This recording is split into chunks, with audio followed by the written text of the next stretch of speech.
Saya ngelihat semua partai politik nggak ada yang katanya mengikuti ajaran-ajaran Bung Karno betul-betul tuh nggak ada sih. Di bawah tuh nggak ngomong kalau memimpin atau gimana. Bilangnya gimana? Kalau nanti saya jadi presiden. Oh spesifik, kalau nanti saya jadi saya presiden. jadi presiden, pokoknya ada lah. Hai sahabat Kompas TV, selamat datang kembali di Istana Presiden. Masih bersama saya Friska, Clarissa, dan juga Mas Suhartono. Kami wartawan Istana. Kalau Mas Har ini seniornya saya 20 tahun kurang lebih jadi wartawan di Istana. Kalau saya 10 tahun lebih juniornya Mas Har. Nah ini ada tamu spesial kali ini ya Mas Har. Kita Istana dan Presiden kedatangan Pak Guntur Soekarno yang akrab disapa Mas Tok sebagai putra sulung proklamator kita Bung Karno. Selamat datang di Istana dan Presiden. Apa kabarnya Mas Baik Tok? nih. Senang sekali kita bisa ketemu di sini Mas Tok. Pasti ada banyak cerita ya Mas. Banyak. Apalagi kalau tadi kita sudah ngobrol, Mas Har ini dipanggilnya Dek Tono ya sama sama Mas Tok ya. Sudah banyak berinteraksi ya Mas. Cukup lama saya mengenal Mas Tok. Jadi Mas Tok ini yang nama lengkapnya Guntur Soekarno, tanpa putra loh. Mas Tok. Iya. Mas Tok ini putra Bung Karno, sulung ya, dari 5 bersaudara, dari Megawati, Rahmawati, Sukmawati, dan Guruh. Dari Bufat. Dari Bufat, Bung Karno dengan Bu Fatmawati. Nah, Mas Tok sendiri punya satu putri yang sekarang ada di DPR, Putih Guntur Soekarno. Dan Mas Tok punya 2 cucu ya. Dua cucu, Sandria dan Raihan. Sahandra. Ya. Sandra dan Raihan. Wow. Sandria dan Sahandra. Oh, Sandria dan Sahandra. Ya. Nah, tapi saya mau tanya dulu nih. Mungkin teman-teman sahabat Kompas TV juga mau tanya, kenapa dipanggilnya Mas Tok? Nah, boleh cerita dulu, Mas Tok. Enggak, soalnya gini. Waktu saya masih kecil, Bapak kan panggil saya Tur. Ya. Oh, Tur. Tur dari Guntur, Tur. Tur gitu kan. Nah, terus saya nggak bisa ngikutin Tur, saya bilangnya Tol.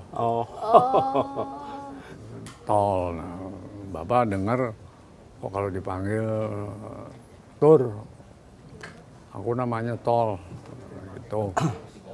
Bahasa Jawanya Saru gitu ya. Iya.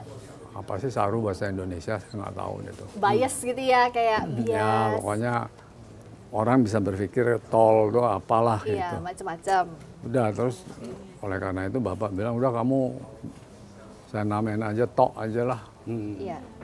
Nah terus setelah Mega lahir, saya jadi kakaknya. Jadi ya udah kamu dipanggilnya Mas Tok. Membahasakan ke adik-adik dengan Mas Tok. Dan kalau kita lihat, tapi di belakang ini ada foto-foto karyanya Mas Tok ya. Jadi salah satu hobinya, hobi utamanya adalah fotografi, betul ya? Saya rasa bukan hobi utama, salah satu dari hobi-hobi saya. Oh, salah satu dari hobi-hobi. Selain foto apa, Mas? Banyak, ada foto, ada main sulap. Oh, bisa diajarin dong saya, Mas Tok, boleh ya? Boleh, nanti hilang. Aduh. Terus musik. Terus tos sama, kalau musik saya juga suka. Apa ini? Pengamat UFO. Oh, UFO? Pengamat UFO. Pernah tulisannya tentang UFO. UFO. Unidentified Flying Object. Iya. Tuh, saya juga masuk di komunitasnya. Terus apa lagi ya? Menulis, Mas Tok. Menulis juga. Karena salah satunya juga di Kompas. Ya, Kompas dan media lain. Ya. Yang sering ya Kompas sama media Indonesia. Iya. Nah, kalau yang di belakang kita ini, kita cerita dulu ya, karena pasti kalau sahabat Kompas TV di rumah langsung tertujunya ke fotografi karyanya Mas Tok. Bisa diceritakan kalau ini istri tercinta, Bu Heni, cantik sekali. Ini Amalia Handayani ya. Istri saya waktu jadi Ratu Kebaya. Wah, tahun 69 ya kalau saya lihat tulisannya itu ya. Ini saya foto di tengah sawah sebetulnya. Luar biasa. Ini pakai kamera analog waktu itu ya pasti Mana? ya? Ini? Iya, itu analog lah ya, 60-an. Ini saya pakai kamera kalau nggak salah Hasselblad 500 Hasselblad. EL. Kamera pertama ya Mas Tok ya, Hasselblad? Enggak, Bukan kamera ya? pertama Kodak. Oh Kodak, oke. Kodak Baby Box. Kalau yang belakang ini kapan Mas Tok ambil? Ini waktu hari ABRI Oh, Ya, di Stadion Gelora Bung Karno, stadion utama. Ada pertunjukan apa gitu saya diundang. Nah ini saya foto pakai Zenith nih, pakai ini. pakai ini. Boleh diangkat ya kita ya? Kita mau lihat dulu. Ini Mas Tok ya? Ah. Oh, jadi jarak jauh ya? Jarak jauh. Iya, iya. Itu berat nggak sih Mas? Berat loh. Awas berat loh. Oh iya berat sekali. Kayak senjata. Iya ya. Dan ini, oh tulisannya kayaknya Uni Soviet waktu itu ya berarti ya, Russia. Ini adalah kamera analog. Kenapa sih suka fotografi Mas Tok? Kenapa? Kenapa suka fotografi? Ya enak aja jadi hobi. Karena lihat momen gitu kayaknya seru ya untuk Ya ditangkap. pokoknya gimana hobi namanya juga. Iya. Sama kayak musik juga, Mas Tok hobi. Iya. Sejak kapan Mas Tok mulai motret-motret itu? Tahun 56 56. Waktu SD. SD. Foto kamera itu hadiah dari Bapak. Kamera saya yang pertama kan Kodak Baby Box. Baby box. Yang sekali cepret jadi, sekali cepret jadi. Iya, gitu. Tapi kalau Mas Tok pasti punya all access di istana dong waktu zaman Bapak masih memimpin. Banyak momen-momen yang dipotret di sana nggak Mas Tok? Ya lumayan. Paling favorit di mana? Di istana mana kalau Mas Tok? Kalau buat motret, kalau Mas Tok sih paling enak tuh di Istana Cipanas deh. Oh, Istana Cipanas. Kenapa? Banyak ininya, objek-objek yang bisa direkam. Lebih asri juga ya Mas. Saya ingat ketika Mas Tok dapat hadiah itu yang saya baca, Mas Tok kemudian diajak oleh Bapak kunjungan kenegaraan ke sejumlah negara ya. Iya betul. Di situ Mas Tok mulai Iya, mempraktekkan fotografi. Perjalanannya lama itu, yang kita pernah cerita Sebulan. di edisi sebelumnya. Oh itu. iya betul. Hampir 1 bulan. Satu Mas bulan. Tok. Amerika, Itali, terus Vatikan, Maroko, terus mana lagi satu lagi, kalau nggak salah Filipina. Filipina. Iya, iya.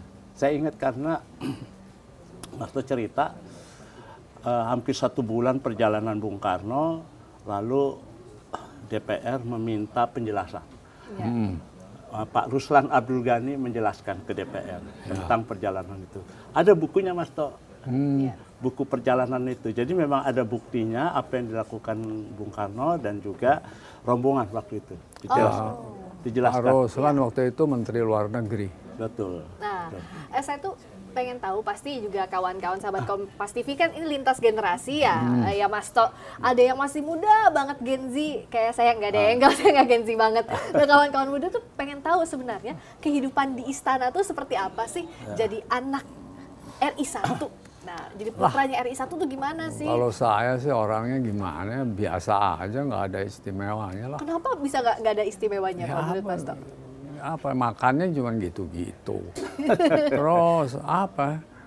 Ya paling malah saya tuh risih, suka dikawal-kawal sama dari tim putra-putri detasemen kawal pribadi tuh. Iya. Ya gitulah malah jadi risih lah. Tapi pada akhirnya ya terbiasa juga ya, karena itu memang mau nggak mau kan Enggak, harus ya akhirnya saya protapnya protes. ya. Pernah protes, gimana Protes. ceritanya itu Iya, Mas saya Tok? protes sama Bapak, nggak mau dikawal. Apalagi saya setelah lulus SMA, nanti lulus SMP, Iya. angkanya bagus, saya bilang, Pak aku nggak mau lagi dikawal-kawal, aku lulus SMP, angkanya kan Bapak lihat cukup bagus. Iya. Nah, Bapak biasanya kasih hadiah, aku minta sekarang hadiahnya aku nggak dikawal. Oh, jadi hadiahnya itu justru melepaskan privilege itu ya, nggak mau dikawal.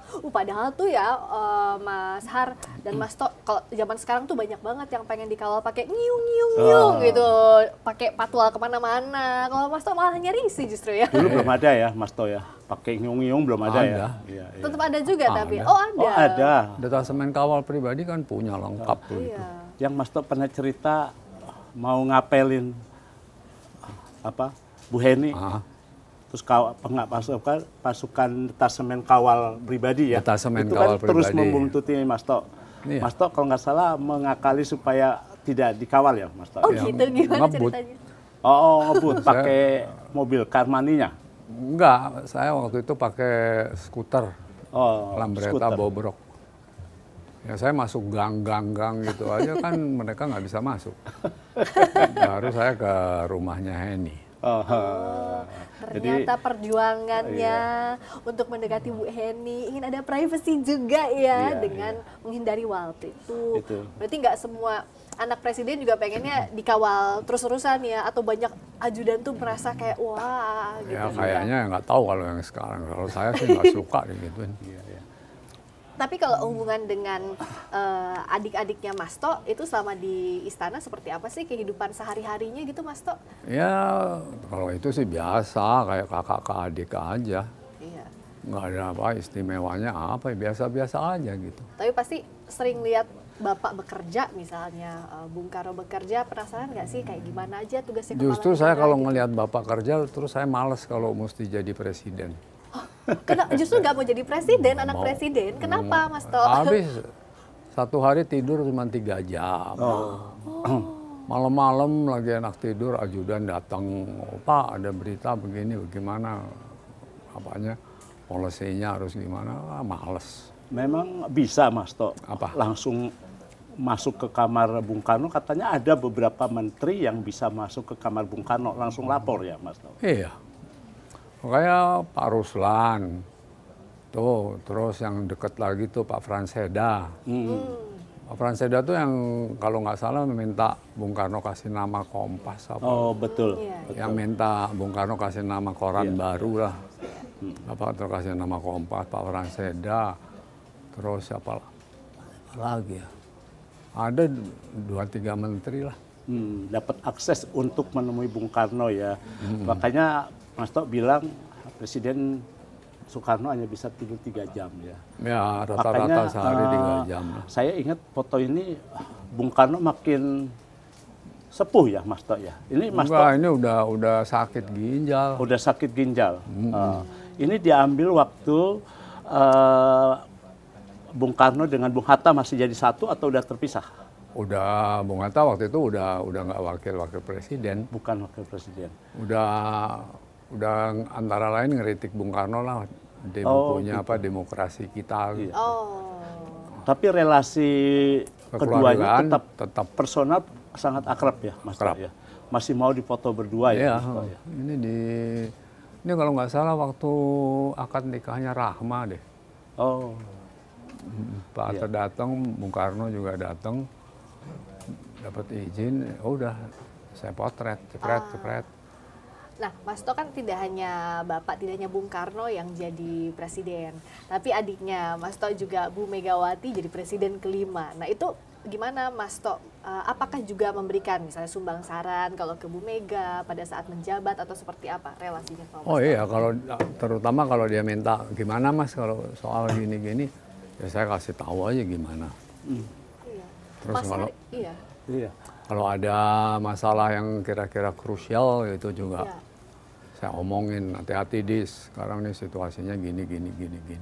Oh, memberikan saran juga ya, masukan situasi politik kayak gimana. Mas Hartono juga kan Iya. wartawan pada masanya Bu Mega waktu Iya, itu. waktu itu Adis itu panggilan akrab untuk Bu Mega ya. Kalau Mas Tok manggil Bu Mega itu Adis ya. Kenapa sih bukan Mas Tok yang jadi presiden? Kan tadi saya udah ngomong. Nggak saya mau jadi presiden jadi soalnya. presiden. Tapi ditawarin pernah? Atau misalnya Apa? ada yang mengusung, misalnya Mas Tok maju deh gitu jadi Banyak presiden. yang dorong saya untuk jadi Dorong-dorong presiden gitu, tapi saya bilang males. Saya ingat Mas Tok.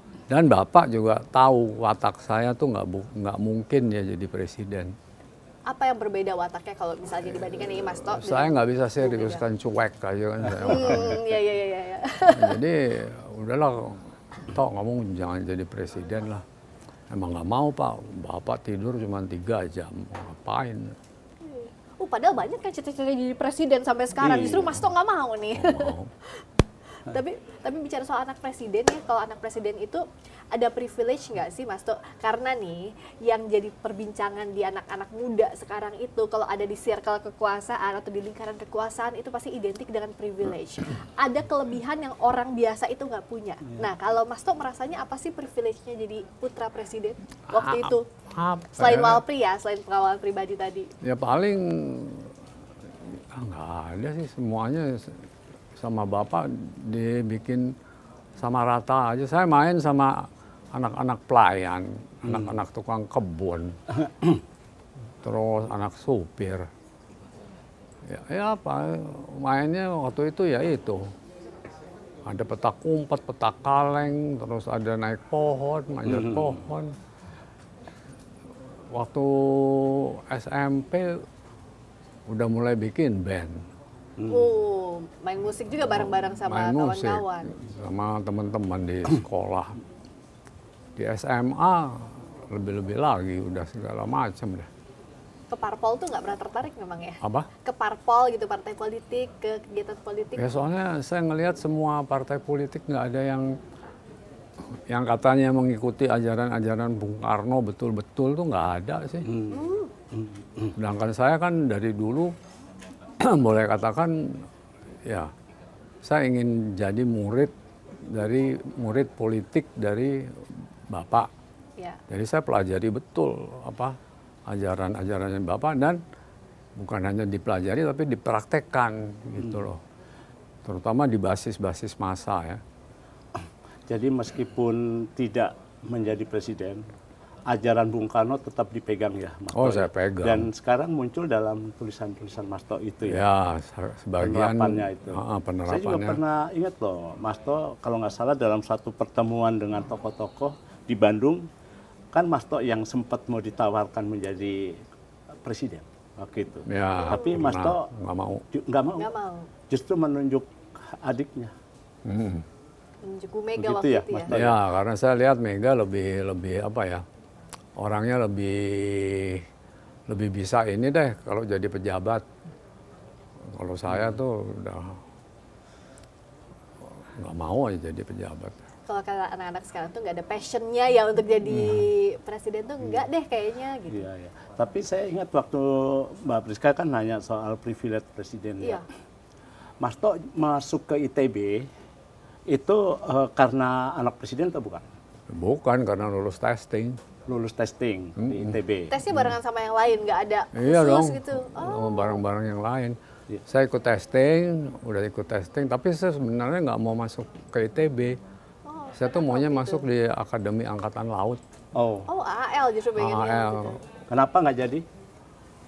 Nah, waktu itu saya udah di psikotes sama Mabes AL, Iya. udah lulus gitu. Nah, saya bilang sama Bapak, Pak, aku milih 2. Kalau nggak ke AAL, ke ITB. Kata Bapak, baguslah, dua-duanya bagus. Nah, tapi gini Pak, nanti siapa yang manggil lebih dulu, aku milih yang itu. Oh, Oh. Nah, ternyata ITB manggil lebih dulu. Oh, jadinya ITB lah masuknya. Masuk ke ITB. itu tanpa KTBLC ya, Mas Tok ya? Wah, kata BLC apa? Coba Iya, iya. KTBLC itu apa Itu nih? jadi kayak semacam disposisi dari Bapak gitu. iya, nggak ada. Untuk ini anakku loh, tolong. Mana mau. Dulu, Bapak nggak mau urus-urus begitu ya? dulu pernah kakak kandungnya Bude Pardoyo, Oh, dia punya usaha apa sih? ya Bu Wardoyo ya, almarhum kakaknya Bung Karno. Angkutan umum lah. Oh gitu, transportasi gitu ya. Itu pernah minta sama Bapak datang ke istana, minta, no, aku dikasih ini dong, apa sedikit surat untuk bisa tambah trayek. Oh. Marah kan Bapak. Oh, Didiamin berapa tahun. Berapa tahun? Berapa tahun?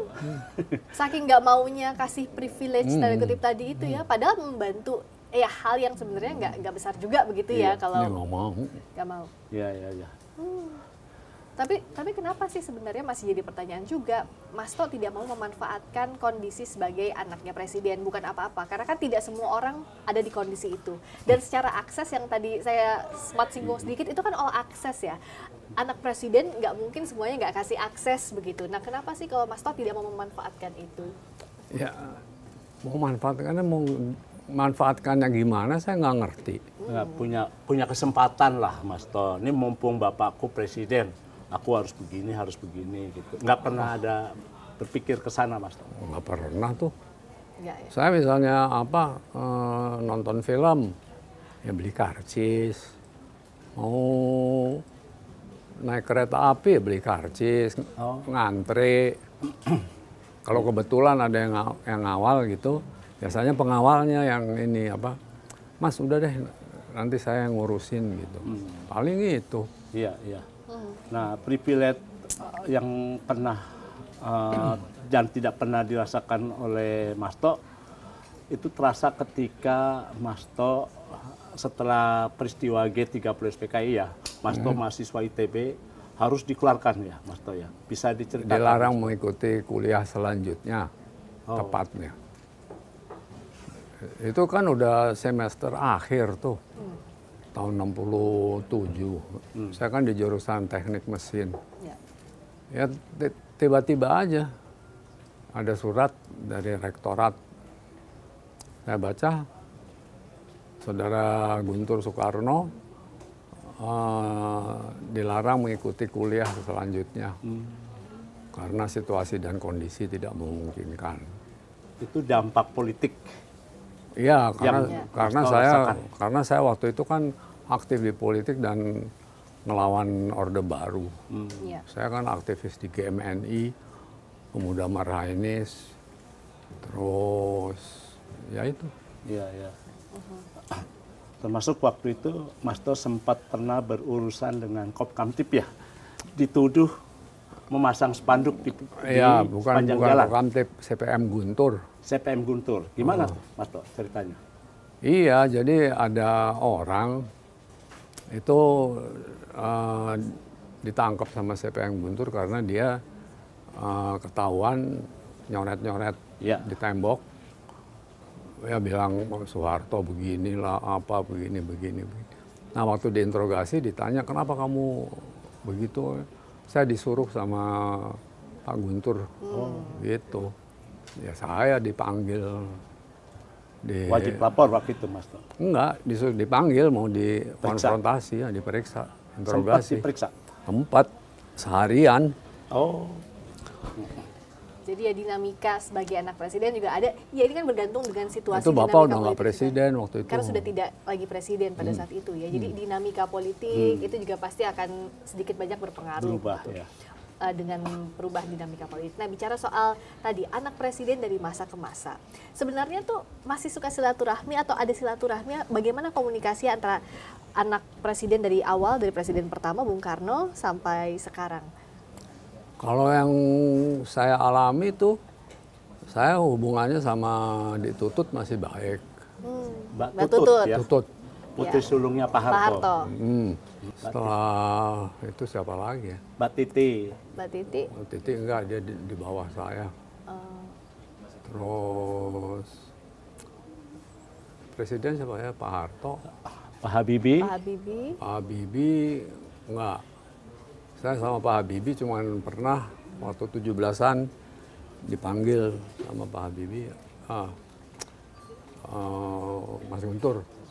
Mas Guntur saya angkat jadi duta besar ya di Jerman. Oh ya? Kenapa Pak kok saya mesti jadi duta besar? Enggak, karena kamu pinter kan. Nggak mau. Oh ditolak? Oh gitu. Nggak mau karena memang nggak mau dapat jabatan apapun gitu ya? Ngapain dia jadi duta besar mesti di Jerman jauh dari sambal pecel. Kalau relasinya dengan anak-anak presiden lainnya? Gus Dur. Gus Dur. Kalau Gus Dur saya sama anak-anaknya nggak gitu ada hubungan. Mbak Yeni gitu, Mas To? Yang Yeni Wahid enggak, belum pernah. Tapi saya pernah ketemu sama Gus Dur. Saya nanya sama Gus Dur, Gus, Kalau menurut Pak Presiden, oh itu waktu mau memperingati 100 tahunnya Bung Karno. Bung Karno. Bung Karno, ya. Saya tanya, gimana menurut Pak Gus Dur Bung Karno sebagai presiden? Begini Mas, di Indonesia ini hanya dua yang perlu kita teladani. Satu Soekarno, Tan Malaka. Tan Malaka. Oh. Dua yang kita mesti teladani. Soekarno dan Tan Malaka. Itu aja saya waktu ketemu sama Gus Dur. Oh, oke. Nah, kalau dengan Bu Mega, Sudah pasti keluarga kebetulan kan. adik, tapi juga presiden. Relasi Mas To dengan putrinya Bu Mega, Mbak Puan. atau Mbak putranya Prananda atau Mbak Puan, itu relasinya gimana Mas? Baik-baik aja. Saya kan panggil Prananda kan Weng. Oh, Weng. Weng. Tuan. Weng. Panggilan sayang itu ya? Ya udah saya panggil gitu aja. Mana Weng? Oh. Dia udah tahu itu saya. Kalau siapa? Puan? Puan, UU. Oh. Dan yang manggil gitu cuma Mas Tok doang ya ke putra-putrinya Bu Mega. Kalau dengan putra-putranya Pak SBY, Mas Agus. AHY, Saya Mas nggak Agus pernah kontak tuh. Oh. Pak Jokowi? Sama Jokowi juga saya nggak pernah kontak. Tapi dengan Pak Jokowinya ya. Jokowinya langsung. Kan Pak Jokowi punya putra sekarang jadi wakil presiden. Menurut Mas To gimana? Mas To pernah komunikasi atau apa? Saya kan pernah nulis artikel mengenai Gibran. Kalau dia mau jadi wakil presiden, dia mesti pelajari dulu ajaran Bung Karno ini bukunya ini ada tuh di buku saya catatan merah bersama Bung Karno. Kalau disarikan itu apa? Kalau secara singkat Bung Karno tuh kan mempunyai 3 kriteria Iya. yang harus dipenuhi oleh siapapun yang mau jadi presiden atau wakil presiden. 1, umurnya harus sekitar 40 tahun atau 40 sampai 44 tahun. Tuh, 2. Itu lebih matang ya, Mas To ya. Ya, 2. Dia harus sudah punya pengalaman politik praktis. Itu minimal 1 sampai 2 tahun. 3, orangnya mesti wise. Wise itu bijak, bukan bijaksana. Iya. Bijak. Bijak ya. Bijak. Itu syarat juga sebagai pemimpin yang kuat di Indonesia. Menurut Mas To sekarang berbagai peristiwa politik sekarang dibutuhkan seorang pemimpin yang seperti apa, Mas? Idealnya ya. Idealnya kita mesti punya pemimpin yang seperti Bung Karno. Kuat. Yang pola kepemimpinannya kuat. Kemudian punya karisma yang berakar di basis massa. Terus secara lahir batin dicintai oleh rakyat. Ya, mestinya kita punya begitu. Tapi kan itu sangat idealis kan. Ternyata kita memang lagi nggak punya pemimpin yang sekuat Bung Karno. Sekarang belum ada kepemimpinan sekuat Bung Karno. Belum ada ya, Mas Belum To ada. ya. Nah, Seperti Bung Karno dan Bung Hatta, kombinasi duit tunggal ini belum ada juga kalau Mas Tok melihatnya sampai sekarang. Saya rasa kalau untuk Indonesia lebih baik tidak mengambil pola duit tunggal lah. Kepemimpinan tunggal, demokrasi terpimpin dengan satu pimpinan yang kuat. Apa sih kalau Mas Tok melihatnya kok kita belum punya kepemimpinan yang kuat? Kalau yang Mas Tok amati, apa yang jadi kendalanya? Kendalanya Allah belum melahirkan pemimpin yang kuat. Itu kan yang punya kuasa kan Allah. Allah Subhanahu wa Ta'ala. Ya takdirnya belum ada pemimpin yang kuat di Indonesia ya kayak beginilah. Yang belum kuatnya itu apa yang harus dibenahi? Apanya? Karakter apa sih yang harusnya dimiliki oleh pemimpin yang kita belum punya? Terutama pertama kali dia tuh mesti mengalami pendidikan budi pekerti. Kedua, budi pekerti. Kedua, dia harus benar-benar mengalami pendidikan nation and character building, pembangunan watak dan jiwa bangsa. Dengan kombinasi dua ini, diharapkan bisa lahir seorang pemimpin yang kuat. Pemimpin yang kuat itu lahir, diciptakan, atau memang Allah menciptakan? Ada dua kriteria yang harus kita ingat. Pertama, bagaimanapun juga semua makhluk di bumi ini nggak bisa lepas dari takdir Allah Subhanahu wa Ta'ala. Apapun agama, kepercayaan, apa segala macam, semuanya ditakdirkan oleh Tuhan yang Maha Esa. Ya. Kedua, apa tadi pertanyaannya? Diciptakan, Diciptakan, karakter yang kuat itu lahir, diciptakan atau by gift, given. Kemudian karakter yang kuat itu juga harus ada kemampuan dari yang bersangkutan untuk melatih diri mempunyai karakter yang kuat. Dia nggak bisa tiba-tiba karakternya kuat gitu. Harus ditempa gitu ya kalau Harus gitu. ditempa. Tanpa tempaan nggak mungkin. Beda dengan zaman Bung Karno kan. Bung Karno dulu kan mulai dari pidato Indonesia menggugat, keluar masuk penjara, bahkan dibuang jauh. Kalau zaman Bung Karno, sebelum Bung Karno terjun sebagai pimpinan politik, zaman kecilnya aja udah ditempa sama kemiskinan. Kan Bapak orang tuanya kan cuman guru. Iya. Guru. Ya. Nah, ya waktu kecilnya ya dia mainnya juga sama anak-anak kebanyakan apa segalanya, tapi bakat-bakat kepemimpinan sudah mulai timbul karena takdir dari Tuhan. Kalau sekarang belum ada pemimpin yang terlahir menjadi pemimpin yang kuat, apa yang harus dipelajari dan harus dijalani oleh pemimpin-pemimpin sekarang? Ya pemimpin sekarang yang paling tidak mesti menempa dirinya dengan national character building lah. Menempa dirinya dengan watak dan jiwa bangsa. Watak dan jiwa pembangunan bangsa. Plus, ya itu tadi. Mesti belajar juga yang saya sebutkan tadi, yang dua tuh.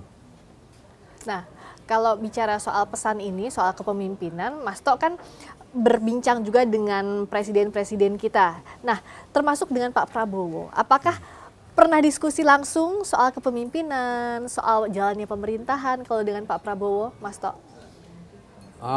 Sama Bowo saya dulu suka bicara soal masalah kepemimpinan, masa depan bangsa, segala macam. Pernah ada janji atau tidak soal kalau memimpin apa yang akan dilakukan?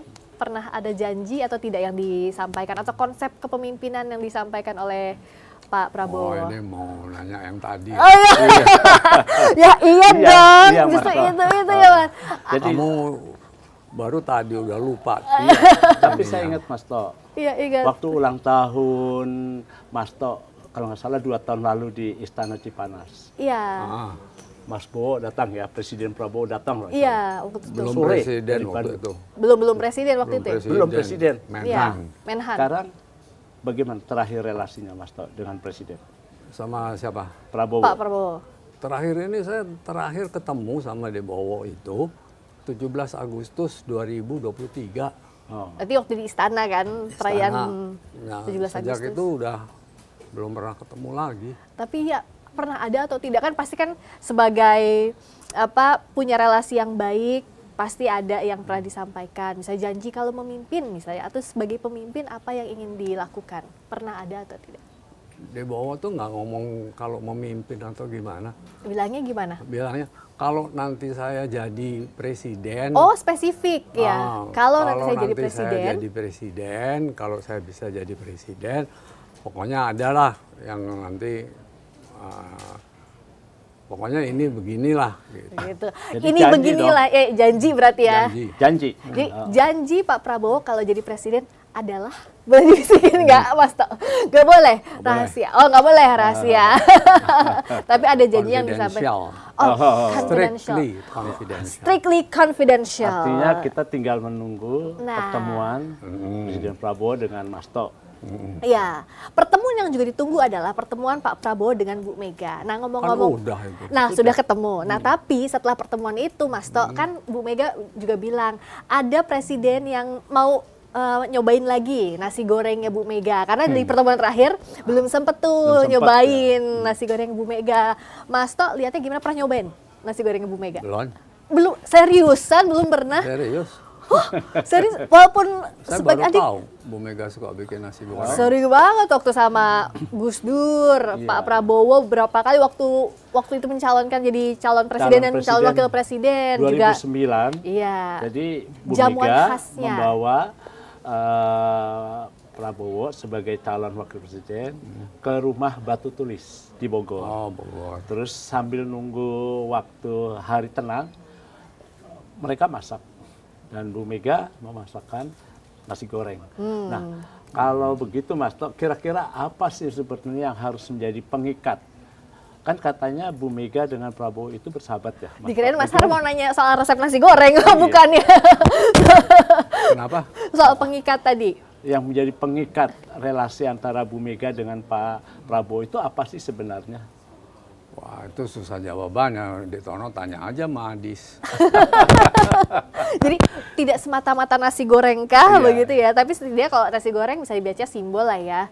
Tapi Mas Tok suka makan nasi goreng? Gini, dulu di istana itu pelayan-pelayan tuh suka bikin nasi goreng. Oh, Dan nasi gorengnya enak. Ya. Nah, yang masaknya pelayan di istana? pelayan istana. Nah, saya kemudian penasaran, saya tanya sama bapak-bapak pelayan itu. Pak pelayan, kan ada namanya, ada Pak Opi, ada Pak Sueb, ada Pak Oking, ada Pak Bu Citro? Bu Citro itu kan juru masak. Oh iya.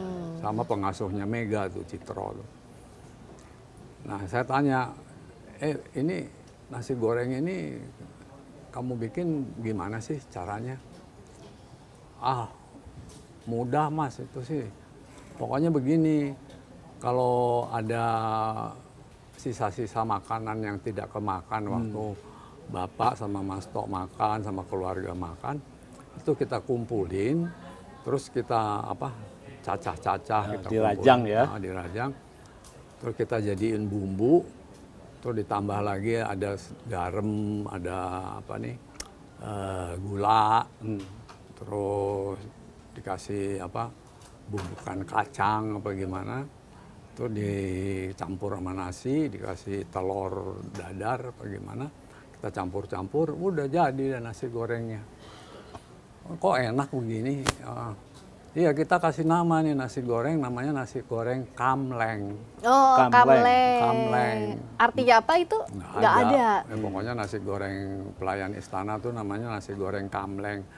Nah, karena saya belajar, saya juga bisa bikin nasi goreng kamleng sekarang. Nanti boleh bagi resepnya ya, saya boleh ya, Mas Tok. Mungkin itu yang dimasak oleh Bu Mega ya. Mungkin. Kepada Mungkin Pak bisa Prabowo, jadi. nasi goreng kamleng. Tapi bisa jadi pantun tuh, sebenarnya kalau bisa bicara nasi goreng itu. Lihat itik jalan bareng, cakep. Yuk ngomongin politik sambil makan nasi goreng, nah gitu. Itu yang ditunggu-tunggu sekarang, kapankah momen itu terjadi? Itu sih kayak nama band saya sekarang. Apa nama bandnya? Mas Tok? Meok Band. Oh, Meok Band. M-E-O-K. M-E-O-K. Meok. Oh, Meok. Genrenya apa? Meok tuh ada artinya. Makan enak, omong kosong. Oh, makan enak, omong kosong. Iya. Tapi yang penting perut kenyang, hati tenang. Belum tentu loh. Oh, belum tentu. Belum tentu. Kenapa tidak? Ada yang perutnya kenyang tapi hatinya dangdikduk. Iya juga sih, karena ketenangan tidak ditentukan dengan hati ya, dengan perut yang kenyang. Yang penting tadi meok ya, sesuai Meok, dengan makan bandnya enak, omong Mas kosong. Tok. Makan enak, omong kosong. Nah, Mas Tok, rencana berarti pameran ini dalam waktu dekat ya di bulan Bung Karno ya? Insya Allah kalau nggak ada halangan 7 Juni 7 Juni. opening. Iya. Ya. 7 Juni di Galeri Nasional jam 7 Ya. sampai selesai. Jam 7 sampai Kok selesai. jam 7? Jam 11 Oke, sampai jam 11 sampai selesai. Ini Acaranya tanggal 7 sampai 13. sampai tanggal 13. Iya. Penutupan tanggal 13. di bulan Bung Karno. Nah, bicara bulan Bung Karno, kepemimpinannya juga Bung Karno. Ada pesan-pesan dari Mas Tok untuk para pemimpin kita sekarang menghadapi berbagai situasi bangsa. Apa yang ingin Mas Tok sampaikan? Monggo. Kalau saya mau sampaikan kepada pemimpin-pemimpin, kalau dia jadi pemimpin udah nggak perlu disampaikan dong mestinya.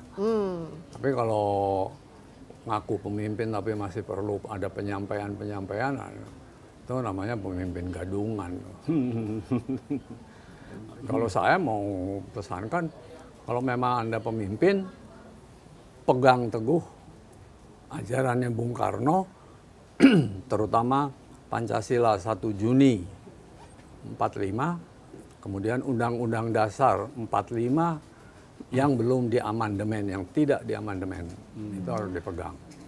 Di Ya. tengah kondisi sekarang ini, kondisi sosial, ekonomi, politik, kira-kira apa harapan Mas Tok untuk Pak Presiden Prabowo maupun Pak Wapres Gibran? Kalau menurut saya harapannya terutama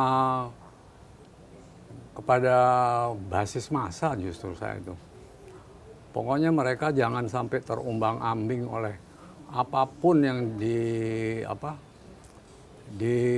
situasi apapun. Sekarang ini kan situasi boleh katakan dunia dalam keadaan krisis. Ya. Nah, saya mengharapkan please basis massa kekuatan-kekuatan patriotik Soekarnois jangan sampai goyah. Soliditas harus tetap dijaga. Kepercayaan kepada ajaran-ajaran Bung Karno harus tetap dipegang teguh. Karena dengan jalan itu kita akan survive sepanjang masa. Tapi kewajiban pemimpin tetap harus dijalankan untuk memenuhi kesejahteraan, kehidupan ekonomi yang lebih baik. Itu nomor 2. Ya. Yang paling penting soliditas di basis massa mesti tetap konkret. Karena kalau itu udah goyah, kita bisa dipengaruhi oleh kiri, kanan, apa dan lain sebagainya. Persatuan nasional ya Mas Tok ya. Persatuan Nasional Revolusioner. Persatuan Nasional termasuk juga dinantikan janji dari Pak Prabowo yang bahkan disampaikan secara langsungnya janjinya, jadi bisa Mas Tok aja nanti yang melihat apakah sudah dilaksanakan janjinya atau belum. Terima kasih sekali lagi sudah mampir ke Istana, dan Presiden Mas Guntur Soekarno, Pak Guntur Soekarno, Mas Tok, terima kasih banyak atas waktunya. Kita jumpa lagi Terima lain kasih waktu. kembali. Terima Saya kasih. diberi kesempatan luar biasa nih. Iya. Dengan senang hati kami yang terhormat sekali. Terima kasih banyak Mas Tok. Baik, baik. Itu Terima jadi kasih juga Mas Tok. Iya, Datono. terima kasih juga Mas Hartono dan Sama-sama. sahabat Kompas TV, terima kasih banyak sudah menyaksikan Istana dan Presiden. Jangan lupa tayangan ini di-share, like, komen, disebarkan di grup-grup WhatsApp di teman-teman sekitar biar makin banyak yang nonton, biar makin banyak juga episodenya. Kita jumpa lagi pekan depan. Saya Friska Clarissa, sampai jumpa.